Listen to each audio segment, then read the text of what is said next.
వెంకటేశ్వర స్వామి మహత్యం. రెండవ కథ. కుమ్మరవాని భక్తి.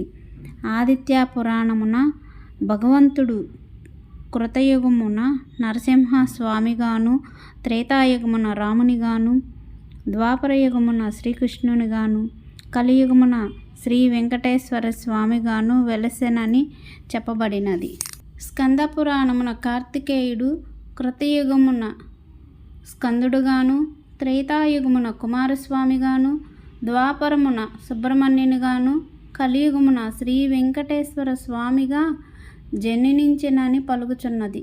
మార్కండేయ పురాణమున భగవంతుడు శ్రీహరి షణ్ముఖునిగా అవతరించి కలియుగమున ఏకముఖుడగు కుమారస్వామిగాను, వెంకటాచలపతిగాను దర్శనమిచ్చుచున్నాడని చెప్పబడినది.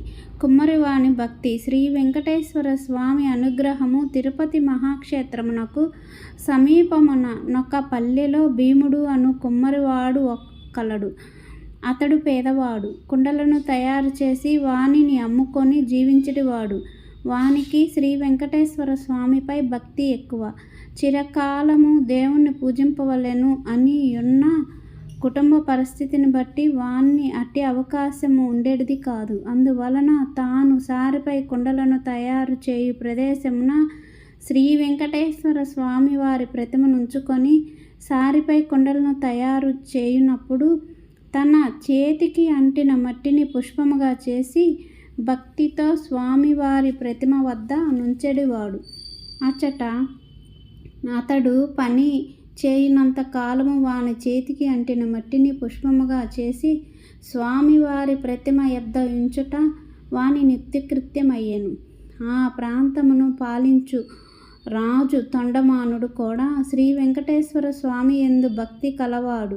అతడు ప్రతి దినమును వెంకటాచలమునకు పోయి బంగారు పువ్వులతో అర్చించెడివాడు. అతడు పూజించి ఉంచిన బంగారు పుష్పాల స్థానమున మట్టి పువ్వులు స్వామివారి వద్ద నుండెడివి. తొండమానుడి ఈ విషయం గమనించెను. తానుంచిన బంగారు పువ్వుల స్థానమున మట్టి పువ్వులు ఉండుట వానికి అర్థం కాలేదు. అర్చకులు తానుంచిన బంగారు పువ్వులను అపహరించి మట్టి పువ్వుల నుంచుచున్నారని అనుమానించెను. తన భటులను కాపలాగా నుంచెను. రాజు ఎన్ని విధములుగా ప్రయత్నించినను బంగారు పువ్వుల స్థానమున మట్టి పువ్వులే స్వామివారి వద్ద నుండేవి. మహారాజునకు మానసిక వ్యధ పెరిగిన. చింతాపీడితుడైన వానికి శ్రీ వెంకటేశ్వర స్వామి కలలో కనిపించెను. రాజా, సమీప గ్రామమున భీముడను కుమ్మరి ఒకడు కలడు. అతడు కుండలను చేయుచు చేతికి అంటిన మట్టిని పుష్పముగా చేసి నా ప్రతిమ వద్ద నుంచుచున్నాడు. అతడు కుమ్మరి అయినను కుండలు చేయుచున్నను నన్ను నిత్యము ధ్యానించుచు ఉన్న మూఢభక్తుడు. నా స్మరణను ధ్యానమును విడువని అతడు మహాభక్తుడు. వాని భక్తి ప్రభావమున అతడుంచిన మట్టి పువ్వులు ఇచ్చట నా సన్నిధానమునను చేరుచున్నవి. నీ ఉంచినట్టి బంగారు పువ్వులు అతడుంచిన పువ్వుల యందు నిలువలేక అదృశ్యమగుచున్నవి. భక్తిలో అతడు నీకంటే ఉత్తముడు, విచారింపకుము అని ఆ రాజును ఊరడించెను. తనను మించిన భక్తుడొకడు ఉన్నాడని స్వామివారు చెప్పిన మాటలు మనసులో నిలిచినవి. తన కలను స్వామివారి మాటలు విని పరిశీలించుటకై వెంకటాచలము సమీపంలోనున్న పల్లెలో భటులతో కలిసి తిరగసాగిను. ఒక పల్లెలో సారెపై కుండను ఉంచి తిప్పుచూ చేతికి అంటిన మట్టిని పుష్పముగా చేసి సమీపమున నున్న వెంకటేశ్వర స్వామివారి ప్రతిమ వద్ద పడునట్లు నేర్పుగా విసరుచు కుండలను చేయు భీమునిని చూచెను. రాజు వానిని చూసి ఆశ్చర్యపడెను. రాజు భీముని సమీపించి, ఓయి, నీవు స్వామిని మట్టి పువ్వులతో పూజించుట ఎలా? నీకు పూజకు పుష్పములు దొరకటలేదా? నీవు సారెను తిప్పుచూ వచ్చిన మట్టిని పుష్పముగా చేసి స్వామివారి వద్ద పడునట్లు విసరటయు విచిత్రముగా నున్నది. నీ ఉద్దేశమును వివరింపుమని అడిగెను.